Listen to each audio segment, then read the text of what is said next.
Thodupuzha divine mercy shrine of holy Mary കേരളത്തിൽ ഉടനീളവും കേരളത്തിന് പുറത്തും പ്രത്യേകിച്ച് വിദേശ മലയാളികളുടെ ഇടയിലും വളരെ സുപരിചിതമാണ്. തൊടുപുഴയിൽ 1999 മുതൽ ചിപ്പി എന്ന 8 വയസ്സുള്ള പെൺകുട്ടിക്ക് മാതാവ് നൽകിയ സന്ദേശങ്ങളിലൂടെ തെരഞ്ഞെടുത്തുയർത്തിയ ഈ വീടും ഗ്രോട്ടോയും 2006 ഓഗസ്റ്റ് 14 അഭിമന്യ ജോർജ് പുന്നക്കോട്ടിൽ പിതാവ് കോതമംഗലം രൂപതയുടേതായി ഔദ്യോഗികമായി ഏറ്റെടുത്തു. അന്നു മുതൽ കോതമംഗലം പ്രൊവിൻസ് ദിവ്യകാരുണ്യ ആരാധന സന്യാസ സഭാ സിസ്റ്റേഴ്സ് ഇവിടെ ശുശ്രൂഷ ചെയ്യുന്നു. സ്നേഹമുള്ളവരെ, തൊടുപുഴയിലുള്ള divine mercy shrine of holy Mary വളരെ അനുഗ്രഹപ്രദമായിട്ടുള്ള ഒരു ഇടമാണ് നമുക്കറിയാം. ധാരാളം പേര് അവിടെ വന്ന് പ്രാർത്ഥിച്ച് ദൈവാനുഗ്രഹം പ്രാപിക്കുന്ന ഒരു തീർത്ഥാടന കേന്ദ്രമാണല്ലോ. ദൈവകരുണയുടെ ഈ ആലയത്തിൽ അനേകം പേര് വന്ന് ദൈവാനുഗ്രഹവും ദൈവാനുഭവവും ലഭിച്ച് കടന്നു പോകുന്നതിൽ എനിക്കേറെ സന്തോഷമുണ്ട്. ഞാനും വെള്ളിയാഴ്ച ദിവസങ്ങളിൽ അവിടെ കുർബാനയ്ക്ക് പോവുകയും അനേകം പേര് ഈ കുർബാനയിൽ പങ്കെടുക്കുകയും അനുഗ്രഹം പ്രാപിക്കുകയും ചെയ്യുന്നത് കാണുമ്പോൾ ഈ കാലഘട്ടത്തിൽ ദൈവകരുണയുടെ ആ വലിയ പ്രാധാന്യത്തെക്കുറിച്ച് നമുക്ക് മനസ്സിലാക്കുവാൻ സാധിക്കും. ദൈവത്തിൻ്റെ കരുണ അത് മനുഷ്യന് ഏറ്റവും ആവശ്യമായിരിക്കുന്ന ഒരു കാലഘട്ടമാണിത്. നിരാശയിൽ കഴിയുന്നവർക്ക്, ദുഃഖത്തിൽ കഴിയുന്നവർക്ക്, രോഗികളായിട്ടുള്ളവർക്ക്, ആലംബഹീനർക്കെല്ലാം ആശ്വാസമായിട്ട് ദൈവത്തിൻ്റെ കരുണ നമ്മെ വലയം ചെയ്യുന്നു. പ്രത്യേകിച്ച് ഈ ജൂബിലി വർഷത്തിൽ പ്രത്യാശയുടെ തീർത്ഥാടകരായി മുന്നോട്ട് പോകുവാൻ പരിശുദ്ധ മാർപ്പാപ്പ നമ്മെ ആഹ്വാനം ചെയ്യുന്നു. ഈ പ്രത്യാശയുടെ തീർത്ഥാടക നിലയിൽ ദൈവത്തിൻ്റെ കരുണയിൽ ആശ്രയിച്ച് മുന്നോട്ട് പോകുവാൻ നമുക്ക് സാധിക്കട്ടെ. അവിടെ വരുന്നവരെ മറ്റുള്ളവരെ കൂടി ഈ കരുണ ആലയത്തിലേക്ക് കൊണ്ടുവരികയും ദൈവത്തിൻ്റെ കൃപയും അനുഗ്രഹവും കരുണയും പ്രാപിച്ച് അവരുടെ ജീവിതത്തിലേക്ക് കടന്നു എന്ന് നല്ല ദൈവമക്കളായി ജീവിക്കുവാൻ ഇടയായി തീരട്ടെ എന്ന് ആശംസിക്കുന്നു.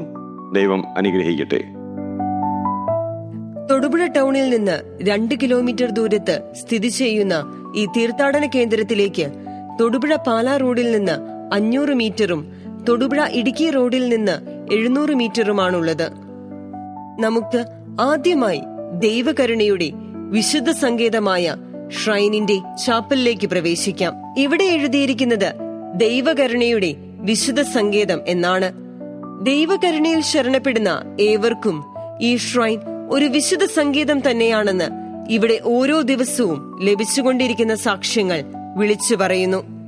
നാം ചാപ്പലിലേക്ക് കയറി ചെല്ലുമ്പോൾ ആദ്യം കാണുന്നത് കൈകൂപ്പി നിന്നുകൊണ്ട് നമുക്ക് വേണ്ടി മാധ്യസ്ഥം വഹിച്ച് പ്രാർത്ഥിക്കുന്ന മാതാവിനെയാണ്. മാതാവ് പ്രത്യക്ഷപ്പെട്ട് മാതാവ് നിർദ്ദേശിച്ച സ്ഥലത്തും രീതിയിലും ആപ്പിൾ പഴം കടിച്ചു പിടിച്ചിരിക്കുന്ന സർപ്പത്തിന്റെ തലയിൽ ചവിട്ടിയും ഭൂഗോളത്തിന്റെ മുകളിൽ വെള്ളം നിറച്ച കുളത്തിന് നടുവിലുള്ള ഒരു പീഠത്തിൽ നിൽക്കുന്ന തരത്തിലാണ് 5 അടി പൊക്കമുള്ള മാതാവിന്റെ തിരുസ്വരൂപം നിർമ്മിച്ചിരിക്കുന്നത്.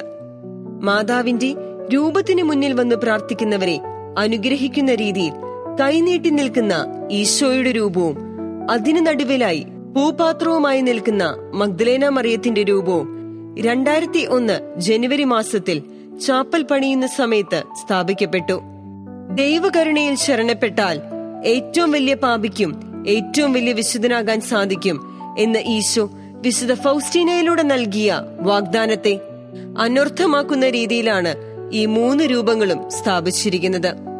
അതായത് വിശുദ്ധ മറിയം മഗ്ദലേനയെ പോലെ മാനസാന്തരപ്പെട്ട് പാപവഴികൾ ഉപേക്ഷിച്ച് മാതാവിന്റെ മാധ്യസ്ഥം യാചിച്ച് ദൈവകരുണയിൽ ശരണപ്പെട്ടാൽ കർത്താവിന്റെ കൃപകളാൽ വിശുദ്ധീകരിക്കപ്പെട്ട് വിശുദ്ധ ജീവിതം നയിക്കാൻ സാധിക്കും. ജീവനുള്ള കണ്ണുകളുള്ള മാതാവിന്റെ ഈ രൂപത്തിനു മുൻപിൽ ആളുകൾ വന്ന് നിശബ്ദമായി നീണ്ട സമയങ്ങളിൽ പ്രാർത്ഥിക്കുന്നത് ഒരു പതിവ് കാഴ്ചയാണ് ഇവിടെ.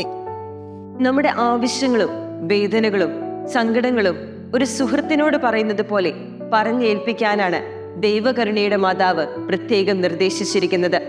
മാതാവിനെ ദൈവകരുണയുടെ ഈശോയെ കാര്യങ്ങൾ പറഞ്ഞേൽപ്പിക്കുക എന്നത് ഈ ഷ്രൈനിലെ വലിയൊരു പ്രാർത്ഥനാ രീതിയാണ്. ഈ പ്രാർത്ഥനയുടെ തുടർച്ചയാണ് മാതാവിന്റെ ചുറ്റും കുളത്തിനോട് ചേർന്ന് നീന്തി പ്രാർത്ഥിക്കുക എന്നത്. മുട്ടിന്മേൽ നീന്തിക്കൊണ്ട് വലതുവശത്തൂടെ കുളത്തിനു ചുറ്റും പ്രാർത്ഥിക്കുക എന്നതാണ് രീതി. വലത്തോട്ട് നീന്തി പ്രാർത്ഥിക്കുന്ന വ്യക്തി ആദ്യം സക്രാരിയിൽ ഇരിക്കുന്ന ദിവ്യകാരുണ്യനാഥനെ വണങ്ങി മുന്നോട്ടു ചെല്ലുന്നത് ദൈവകരുണയുടെ ഈശോയുടെ മുന്നിലേക്കാണ്. മാതാവിന്റെ മധ്യസ്ഥതയ്ക്കായി പറഞ്ഞേൽപ്പിച്ച കാര്യങ്ങൾ വീണ്ടും ദൈവകരുണയുടെ ഈശോയുടെ തിരുഹൃദയത്തിലേക്ക് സമർപ്പിക്കുന്നു. ദൈവകരുണയുടെ തിരുഹൃദയത്തിൽ നിന്നും ഒഴുകിയിറങ്ങുന്ന അതേ തിരുരക്തവും അതേ തിരുജലവും നമ്മെയും നമുക്കുള്ളതിനെയും പൊതിയണമേ എന്ന് പ്രാർത്ഥിക്കുന്നു. തുടർന്ന് മുട്ടിന്മേൽ നീന്തി മുൻപോട്ടു പോകുമ്പോൾ ദൈവകരുണയുടെ അപ്പസ്തോലയായ വിശുദ്ധ ഫൗസ്റ്റീനയുടെ തിരുശേഷിപ്പിന് മുൻപിൽ എത്തി വണങ്ങുന്നു. തുടർന്ന് മുട്ടിന്മേൽ നീന്തി മുൻപോട്ട് നീങ്ങുമ്പോൾ പൂക്കുട്ടയേന്തി നിൽക്കുന്ന മഗ്ദലേന മറിയത്തെയും കൈവരിച്ചു നിന്ന് അനുഗ്രഹിക്കുന്ന ഈശോയെയും ചുറ്റി മാതാവിന്റെ മുൻപിൽ വന്ന് നീന്തൽ അവസാനിപ്പിക്കുന്നു. മനുഷ്യർ തങ്ങളുടെ ആവശ്യങ്ങൾ മാതാവിനെയും ഈശോയെയും പറഞ്ഞേൽപ്പിക്കുന്ന ഈ ഭക്ത അനുഷ്ഠാനം ഷ്രൈനിന്റെ ആരംഭകാലം മുതലുള്ളതാണ്. ചിപ്പിയുടെ +2 പരീക്ഷയ്ക്ക് നല്ല മാർക്ക് ലഭിക്കാൻ എന്ത് ചെയ്യണമെന്ന് മാതാവിനോട് ചോദിച്ചപ്പോൾ ചിപ്പിയുടെ അപ്പനോട് മാതാവിനെ ഈ കാര്യങ്ങൾ പറഞ്ഞേൽപ്പിക്കാനും മുട്ടിന്മേൽ നീന്തി പ്രാർത്ഥിക്കുവാനും മാതാവ് ആവശ്യപ്പെട്ടു. അങ്ങനെ ചെയ്യുകയും ചിപ്പിക്ക് പരീക്ഷയിൽ നല്ല മാർക്ക് ലഭിക്കുകയും ചെയ്തു. അതിനുശേഷം മാതാവിനെ കാര്യങ്ങൾ പറഞ്ഞേൽപ്പിക്കുന്നതും മുട്ടിന്മേൽ നീന്തി പ്രാർത്ഥിക്കുന്നതും ഷ്രൈനിലെ വലിയൊരു പ്രാർത്ഥനാ രീതിയായി. മാതാവിന്റെ തിരുസ്വരൂപവുമായി ബന്ധപ്പെട്ട മറ്റൊരു പ്രത്യേകത മാതാവിന്റെ കയ്യിലിട്ടിരിക്കുന്ന കൊന്തകളാണ്. രാത്രി മുഴുവൻ മാതാവിന്റെ കയ്യിലിട്ടിരിക്കുന്ന ഈ കൊന്തകൾ പിന്നീട് ഷ്രൈൻ സന്ദർശിക്കുന്ന വിശ്വാസികൾക്ക് കഴുത്തിൽ ധരിക്കാനായി സൗജന്യമായി നൽകുന്നത് ഷ്രൈനിന്റെ തുടക്കം മുതൽ ആരംഭിക്കുകയും കോതമംഗലം രൂപത ഷ്രൈൻ ഏറ്റെടുത്തതിനു ശേഷവും ഇവിടെ തുടർന്നു പോരുകയും ചെയ്തു വരുന്നു. മാതാവിന്റെ കയ്യിലിടുന്ന ഈ കൊന്തകൾ കഴുത്തിൽ ധരിക്കുന്നത് വഴി വലിയ ദൈവിക സംരക്ഷണമാണ് മാതാവ് വാഗ്ദാനം ചെയ്യുന്നത്. ആയിരക്കണക്കിന് ആളുകൾക്ക് ആത്മീയ സൗഖ്യവും രോഗസൗഖ്യവും ഇതുവഴി ലഭിച്ചതായി സാക്ഷ്യപ്പെടുത്തിയിരിക്കുന്നു. മറ്റൊരു പ്രധാനപ്പെട്ട കാര്യം മാതാവിന്റെ കാൽച്ചുവട്ടിലെ കുളമാണ്. പൈപ്പിലൂടെ മാതാവിന്റെ കാൽച്ചുവട്ടിലെ കുളത്തിലേക്ക് വെള്ളം നിറയ്ക്കുകയും പിന്നീട് ആ ജലം ഷ്രൈൻ സന്ദർശിക്കുന്ന വിശ്വാസികൾക്ക് കുടിക്കുന്നതിനും കുളിക്കുന്നതിനും പാത്രങ്ങൾ ശേഖരിക്കുന്നതിനുമുള്ള സൗകര്യവും ഷ്രൈനിൽ ഒരുക്കിയിരിക്കുന്നു. മറ്റൊരു പ്രത്യേകത ഇവിടത്തെ കിണറാണ്. ചിപ്പിയുടെ കുടുംബം ഇവിടെ താമസിച്ചിരുന്ന കാലത്ത് വേനൽക്കാലത്ത് വലിയ ടാങ്കർ ലോറിയിൽ ജലം വാങ്ങിയിരുന്നു. മാതാവിന്റെ സാന്നിധ്യം അനുഭവപ്പെട്ട ശേഷം കൂടുതൽ ആളുകൾ വരികയും വെള്ളത്തിനുള്ള ആവശ്യം വർദ്ധിക്കുകയും ചെയ്തപ്പോൾ കുടുംബാംഗങ്ങൾ ഒരു ബോർവെൽ കുഴിക്കുന്നതിനെ പറ്റി ചിന്തിക്കുകയുണ്ടായി. എന്നാൽ ഞാനും എന്റെ പുത്രനും ഉള്ളിടത്ത് വെള്ളത്തിന് ക്ഷാമമുണ്ടാവുകയില്ല എന്ന സന്ദേശം ലഭിക്കുകയും ബോർവെൽ കുഴിക്കുന്നത് ഉപേക്ഷിക്കുകയും ചെയ്തു. അത്ഭുതകരമെന്ന് പറയട്ടെ, തുടർന്ന് ഈ നിമിഷം വരെ കടുത്ത വേനൽക്കാലത്ത് പോലും ആളുകൾ വലിയ കന്നാസുകളിൽ വെള്ളം കൊണ്ടുപോയിരുന്നെങ്കിലും ജലത്തിന് ഒരിക്കൽ പോലും ക്ഷാമം ഉണ്ടായിട്ടില്ല. ഈ വീട്ടിലാണ് ഷ്രൈനിന്റെ ഓഫീസും കുമ്പസാര സൗകര്യങ്ങളും അതോടൊപ്പം വൈദികരുടെ താമസവും ഒരുക്കിയിരിക്കുന്നത്. മുകളിലത്തെ നിലയിൽ അച്ഛന്മാരുടെ താമസ സൗകര്യവും ഒരു ചെറിയ പ്രൈവറ്റ് ചാപ്പലും ഉണ്ട്. നടുക്കുള്ള ഹാളിലായിരുന്നു മാതാവിന്റെ സന്ദേശപ്രകാരം ചിപ്പിയുടെ കുടുംബം പ്രാർത്ഥിച്ചിരുന്നത്. പരിമിതമായ സൗകര്യങ്ങളുള്ള ഈ ഓഫീസിലും കയറി ചെല്ലുമ്പോൾ നാം കാണുന്നത് മക്കളില്ലാത്ത അനേകം ദമ്പതികൾക്ക് മാതാവിന്റെ മധ്യസ്ഥതയിൽ മക്കളെ നൽകി അനുഗ്രഹിച്ചതിന്റെ ചില തെളിവുകളാണ്. നമ്മൾ ഈ കാണുന്ന ഫോട്ടോകളിലെ കുട്ടികളെ മാതാവിന്റെ മധ്യസ്ഥതയിൽ അത്ഭുതകരമായി ലഭിച്ചതാണ്. എല്ലാ ദിവസവും ഇടമുറിയാതെ ആളുകൾ, പ്രത്യേകിച്ച് ചെറുപ്പക്കാർ, വളരെ ഒരുങ്ങി കുമ്പസാരത്തിനെത്തുന്നത് ഇവിടുത്തെ ഒരു പ്രത്യേകതയാണ്. മാത്രമല്ല അത് മാതാവിന്റെ പ്രത്യക്ഷീകരണങ്ങളിലും കാണപ്പെടുന്ന ഒരു പ്രത്യേകത കൂടിയാണ്. നാം ഇനി കാണാൻ പോകുന്നത് മാതാവിന്റെ സന്ദേശപ്രകാരം രൂപം കൊണ്ട തിരികത്തിക്കുന്ന സ്ഥലമാണ്.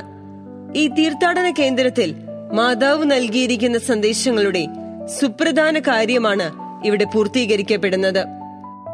നമുക്ക് ആവശ്യാനുസരണമുള്ള തിരികൾ അതിന്റെ വില ഈ പെട്ടിയിൽ നിക്ഷേപിച്ച് എടുക്കാനുള്ള സെൽഫ് സർവീസ് കൗണ്ടർ നമുക്കിവിടെ കാണാം.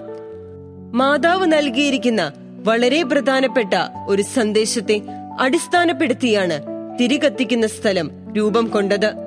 രൂപത ഷ്രൈൻ ഏറ്റെടുക്കുന്നതിനു മുൻപ് ചിപ്പിയുടെ കുടുംബം ഈ വീട്ടിൽ താമസിക്കുന്ന കാലത്ത് തന്നെ ഈ ഭക്ത അനുഷ്ഠാനം ഇവിടെ ആരംഭിച്ചിരുന്നു. നമ്മുടെ കുടുംബങ്ങളിൽ നിന്നും മരിച്ചുപോയ മാതാപിതാക്കൾക്കും പൂർവികർക്കും വേണ്ടി ദിവസവും പ്രാർത്ഥിക്കുന്നതിന് പകരം അവരുടെ ഓർമ്മ ദിവസങ്ങളിൽ വെറും ഒരു ചടങ്ങായി മാത്രം പ്രാർത്ഥിക്കുന്ന പ്രവണതയാണ് ഇന്ന് നാം കണ്ടുവരുന്നത്. നമ്മുടെ മാതാപിതാക്കന്മാർക്കും പൂർവികർക്കും വേണ്ടി ദിവസവും പ്രാർത്ഥിക്കുന്നത് നമുക്കും അവർക്കും കരുണ ലഭിക്കാനുള്ള ഒരു മാർഗം കൂടിയാണെന്ന് ചൂണ്ടിക്കാണിച്ചുകൊണ്ടാണ് എല്ലാ ദിവസവും മരിച്ചുപോയ പൂർവികർക്ക് വേണ്ടി പ്രാർത്ഥിക്കാൻ മാതാവ് ആവശ്യപ്പെടുന്നത്. ദൈവം നമുക്ക് ഒരുക്കി നൽകിയിരിക്കുന്ന എല്ലാ അനുഗ്രഹങ്ങളും നമ്മിലേക്ക് കടന്നു വരുന്നത് നമ്മുടെ മാതാപിതാക്കളിലൂടെയും പൂർവികരിലൂടെയുമാണ്. അതോടൊപ്പം തിന്മയുടെ സ്വാധീനങ്ങളും ജനിതക നിയമപ്രകാരം ജന്മസിദ്ധമായി നമ്മിലേക്ക് കടന്നു വരാം. കത്തോലിക്ക സഭ പഠിപ്പിക്കുന്ന പാപാസക്തി എന്നത് ഇതിനെ അടിസ്ഥാനപ്പെടുത്തിയാണ്. വിശുദ്ധിയിൽ നിലനിൽക്കുന്നതിനും ദൈവകരുണയിലേക്ക് കടന്നു ചെല്ലുന്നതിനും വളരെ പ്രധാനപ്പെട്ട കാര്യമാണ് ഈ പൂർവിക പാപസ്വാധീനങ്ങളിൽ നിന്നും പാപഘടകളിൽ നിന്നും വിമുക്തി നേടുക എന്നത്. ശുദ്ധീകരണ സ്ഥലത്ത് പീഡ അനുഭവിക്കുന്ന നമ്മുടെ പൂർവികരുടെ വേദനകൾ തിരിച്ചറിഞ്ഞ് അവർക്ക് വേണ്ടി പ്രാർത്ഥിക്കാൻ, അവർക്ക് ആശ്വാസം പകരാൻ നാം കടപ്പെട്ടവരാണ്. കാരണം ദൈവം നമുക്ക് നൽകിയിരിക്കുന്ന അനുഗ്രഹങ്ങൾ കടന്നു വന്നിരിക്കുന്നത് അവരിലൂടെയാണ്.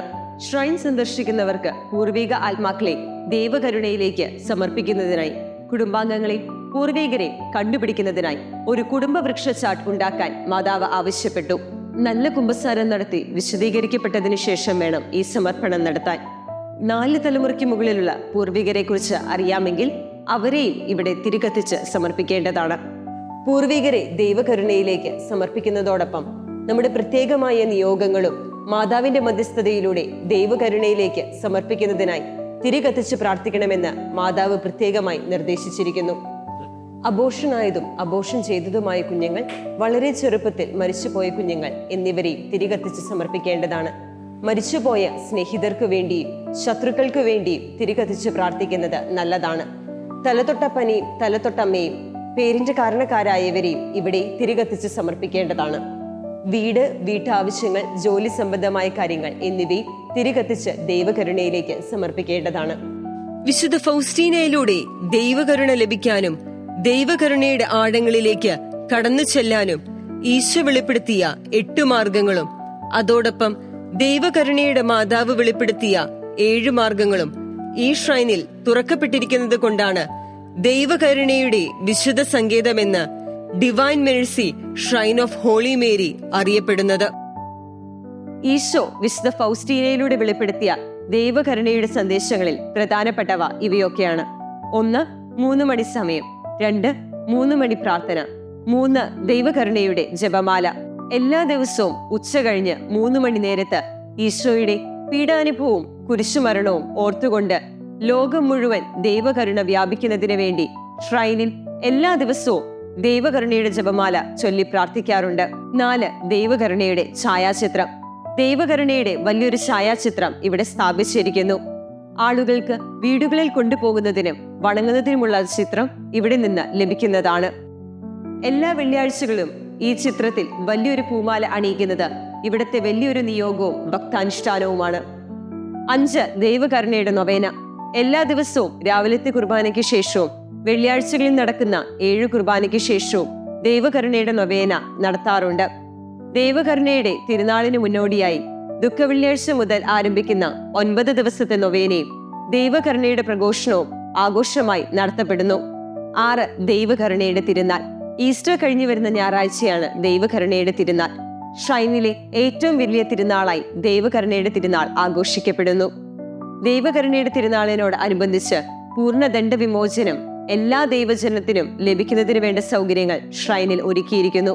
മറ്റ് പള്ളിപ്പെരുന്നാളുകളിൽ നിന്നും വ്യത്യസ്തമായി ചെണ്ടയോ ബാൻഡോ വെടിക്കെട്ടുകളോ ഒന്നുമില്ലാതെ ദൈവകരുണയുടെ ജപമാല ചൊല്ലിക്കൊണ്ട് പൂക്കൾ കൊണ്ട് അലങ്കരിച്ച മാതാവിന്റെയും ദൈവകരുണയുടെയും രൂപങ്ങൾ വഹിച്ചുകൊണ്ട് ടൗൺ ചുറ്റിയുള്ള പ്രദക്ഷിണം 18 വർഷമായി തുടർന്നു പോരുന്നു. അതുപോലെ ഷ്രൈനിലെ 2ാമത്തെ പ്രധാനപ്പെട്ട തിരുനാളാണ് ഡിസംബർ 8 ആഘോഷിക്കുന്ന ദൈവകരുണയുടെ അമലോത്ഭവ മാതാവിന്റെ തിരുനാൾ. 7. ദൈവകരുണയുടെ പ്രഘോഷണം. മാസത്തിലെ എല്ലാ ആദ്യ ശനിയാഴ്ചകളിലും ദൈവകരുണയുടെ പ്രഘോഷണം ഇവിടെ നടക്കുന്നു. വൈകിട്ട് 4:30 മുതൽ 9:30 വരെയാണ് സമയം.